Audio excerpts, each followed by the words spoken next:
अगर अविश्वास प्रस्ताव के इस मैच को देखा जाए तो सरकार आज सदन के पटल पर जीत गई, लेकिन जनमानस के पटल पर हार गई।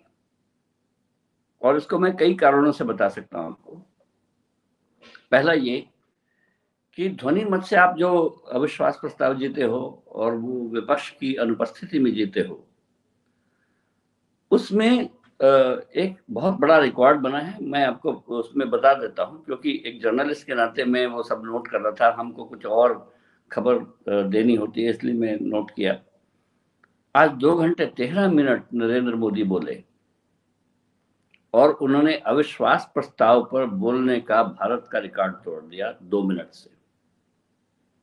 लाल बहादुर शास्त्री ने 2 घंटे 11 मिनट बोले थे और उस रिकॉर्ड को उन्होंने तोड़ दिया।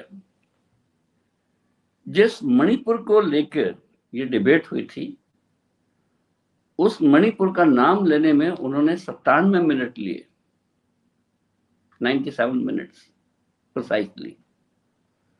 लेकिन उस 97 मिनट से पहले विपक्ष वहां से जा चुका था।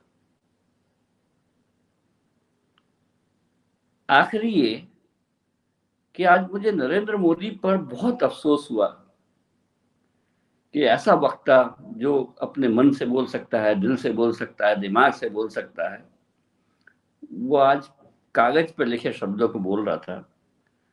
2.25 घंटे तक उस व्यक्ति ने अपने दिल की बात, मन की बात, दिमाग की बात, जहन की बात नहीं बोली। और पूरा उनका जो एनिमेटेड वहां पे लोग बैठे हुए थे, ताली बजा रहे थे, नारे में शामिल थे या जो भी कुछ कर रहे थे, वो जोकर्स थे। उन लोगों को ये समझना होगा कि उनकी हंसी, उनकी तालियां सब एनिमेटेड थी। और इसीलिए मैं कह रहा हूं कि अविश्वास प्रस्ताव की जो जंग थी आज, इसमें सदन में नरेंद्र मोदी जीत गए होंगे, लेकिन सदन के बाहर और जन विश्वास के बाहर आज सरकार की हार हो गई है। और वो मैं बहुत अफसोस के साथ कह रहा हूँ। अफसोस ये कि उस व्यक्ति को मैंने 2012 में, 2013 में, 2014 में सुनते हुए सुना है। हम लोग खड़े हो जाते थे जब वो खड़ा होता था।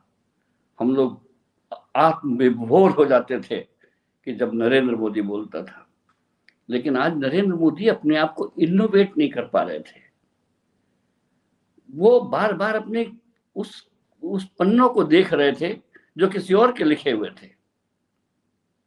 अगर ये हालत इस ब्रांड की हो गई है, जो 300 एमपीज उनको बहुत मन से देखना चाहते थे कि आज तो नरेंद्र मोदी धो देगा, आज तो नरेंद्र मोदी इन सबको हरा देगा, तो वो हार गए। वो 300 एमपी हार गए आज।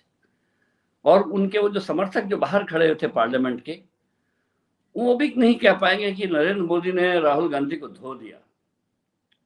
और नरेंद्र बहुत ब्रीफ मोमेंट के लिए, 2 मिनट के लिए, और वो वीडियो वायरल भी हुए आज, जब मैं राहुल गांधी से मिला था और मैंने उनको बधाई दी कि मैंने कि कल तो आपने इनको धो दिया। तो बोले कि धो तो दिया, लेकिन मेरा चेहरा किसी ने नहीं दिखाया। मैंने कहा नहीं दिखाया, कोई बात नहीं, लेकिन जिन लोगों ने सुना है उन लोगों ने आपको अप्रिशिएट किया है। और हम लोग इसको उठाएंगे, ओम बिरला के सामने बोलेंगे कि क्यों भाई आप उनका चेहरा गायब करते रहते। तो बोला प्लीज उठाइए। लेकिन मैं ये बोल रहा हूं कि वो व्यक्ति जिसको आप पप्पू बोलते हो, जिसको आप ये बोलते हो कि इसको बोलना नहीं आता, जिसको बोलते हो कि इसका दिमाग तो पहले से खराब था, आज इसका दिल भी खराब निकला, ये प्रधानमंत्री ने बोला आज, वो व्यक्ति आज विनर दिखाई दे रहा है। तो एक मुहावरा है, विनाश काले विपरीत बुद्धि। वो विनाश काल ठीक है, आया है नहीं, लेकिन विपरीत बुद्धि जरूर आई है। जैसे कि क्या जरूरत थी कि चंद्रचूड़ को उससे अलग कर देते? सिंपल, उसने यही तो कहा था कि आपने जो नियुक्ति की है उसकी प्रक्रिया गलत थी, लेकिन सरकार को बर्दाश्त नहीं हुआ। चंद्रचूड़ ने कहा था कि अगर आपने दिल्ली राज्य बना दिया है तो क्यों ना उसके मुख्यमंत्री को कुछ अधिकार दे दिए जाए, लेकिन आपको वो बर्दाश्त नहीं हुआ। तीसरा ये कि आपको ये बर्दाश्त नहीं हुआ कि अविश्वास प्रस्ताव के सामने लाया जाए और उस पर आपने एनिमेटेड रूप में जो भाषण दिया 2000 मतलब 2 घंटे 13 मिनट, उसमें आप अपनी कॉन्स्टिट्यूंसी को नहीं जगा पाए, उसके जमीर को नहीं जगा पाए, उसको ये नहीं बता पाए कि नरेंद्र मोदी ने धो दिया। उसके लिए आपने एक महिला को, जो आपकी मंत्री हैं, उसके बहुत छोटी सी एक इशू को चुना कि इसने एक फ्लाइंग किस दे दी। आप शुरुआत से इस पूरे इशू पर बहुत डिफिटिस्ट मेंटालिटी से उतरे हैं। मुझे नरेंद्र मोदी से बहुत उम्मीदें हैं और भारतीय जनता पार्टी को बहुत उम्मीदें हैं, लेकिन आज भारतीय जनता पार्टी बहुत निराश महसूस कर रही है। उसके 300 एमपी बहुत निराश महसूस कर रहे हैं कि उसकी ब्रांड आज उसको धोखा दे रही है। उसकी ब्रांड ने वो शब्द नहीं बोले जिसको वो गर्व महसूस करे। उसकी ब्रांड से वो गायब हो चुका है तत्व, और मुझे लगता है ब्यूरोक्रेसी की गलती है। ब्यूरोक्रेसी ने इस व्यक्ति को, जो पहले अपने लाल किले की स्पीच पे उतरा था, जो सेंट्रल हॉल की स्पीच पे उतरा था, जो संविधान को चूमने के बाद उतरा था, जो इस पार्लियामेंट को गेट पर अपने माथे को नवाने के बाद उतरा था, आज वो बिल्कुल स्टीरियोटाइप हो गया था। मुझे उस बात का निराशा भी है कि मैंने जिस 2013 के नरेंद्र मोदी को देखा था, 2023 में वो खत्म हो चुका है।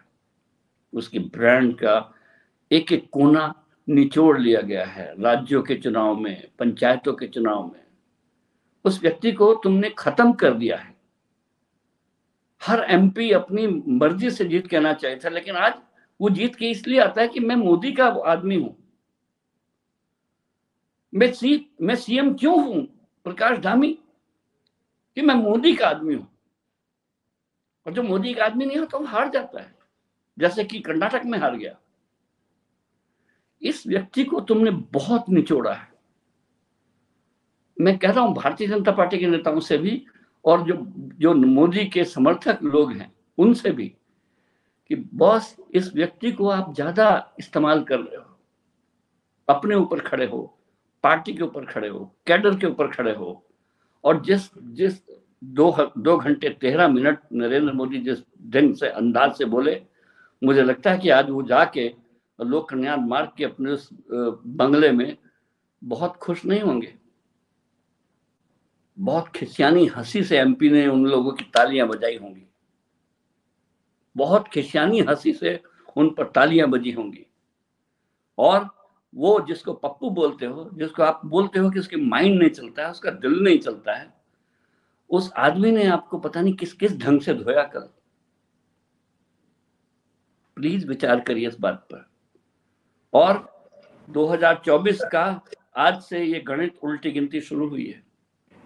भारतीय जनता पार्टी अगर नहीं संभली आज के दौर से, आज के दिन से, तो मुझे लगता है कि बहुत चुनौती भरा समय उसके लिए शुरू होने वाला है, क्योंकि ब्रांड नरेंद्र मोदी, आज वो ब्रांड नजर नहीं आया जो उनको नजर आता था। वो बहुत निराशाजनक था, मेरे लिए भी था, बीजेपी के लिए भी था। मेरे लिए इसलिए था क्योंकि मैं उसको सुनता था। बीजेपी के लिए इसलिए रहा होगा क्योंकि वो उसको जिताते रहे होंगे। मेरे लिए तो बहुत निस्वार्थ भाव से मैं नरेंद्र मोदी को सुनता रहा था। अगर राहुल गांधी जैसे आदमी की स्पीच को आज कल से एक्सेप्टेबिलिटी मिली हुई है, आज वो मुझसे मिलता है तो बहुत गर्मजोशी से हाथ मिला के कहता था मेरा भाषण कैसा है, और मैंने कहा कि यस आपने धो डाला है। तो ये कुछ संकेत ऐसे हैं कि विनाश काले भले ही ना हो, लेकिन विपरीत बुद्धि जरूर है। और जैसे आखिरी जो इन्होंने किया गड़बड़, कि अधीर रंजन चौधरी की इन्होंने सस्पेंड कर दिया, क्या जरूरत थी उस बात की? और ये कह के किया कि विपक्ष का नेता सुधर नहीं रहा है। कम ऑन बॉस, विपक्ष का नेता आपके ढंग से बिहेव करेगा? विपक्ष के नेता को आप कह रहे हो कि आप अपना व्यवहार सुधारिए। और अधीर रंजन को तो उन्होंने जिस तरह से कटाक्ष किए हैं भाषण में प्रधानमंत्री ने, मैं उसके बाद नहीं जा रहा हूं। मैं कह रहा हूं कि आप विपक्ष का नेता भी अपनी मर्जी का चाहते हो। हाँ, ये शब्द भी चाहते हो कि अगर राहुल गांधी कुछ बोले तो उसकी सदस्यता बर्खास्त कर दो। विपक्ष का नेता कुछ बदलाव करे तो उसको सस्पेंड कर दो। आज नरेंद्र मोदी का भाषण पहली पंक्ति बना होता, उन्होंने जो कहा था कि कल मणिपुर में सूरज शांति का उगेगा, मुझे लगता है बहुत बड़ी हेडलाइन थी, लेकिन इन्होंने अधीर रंजन को सस्पेंड करके पहली हेडलाइन वो बना दी। ये विपरीत बुद्धि का परिचायक है। दिल्ली का विधेयक, ये अधीर रंजन की सस्पेंड करना, और उससे पहले जो इंस्टीट्यूट के अधिकार छीन लेना, प्रधानमंत्री का ये एनिमेटेड भाषण, पता नहीं क्या क्या कह रहा है इसको। आप पता नहीं इन बातों को समझ पा रहे हैं कि नहीं?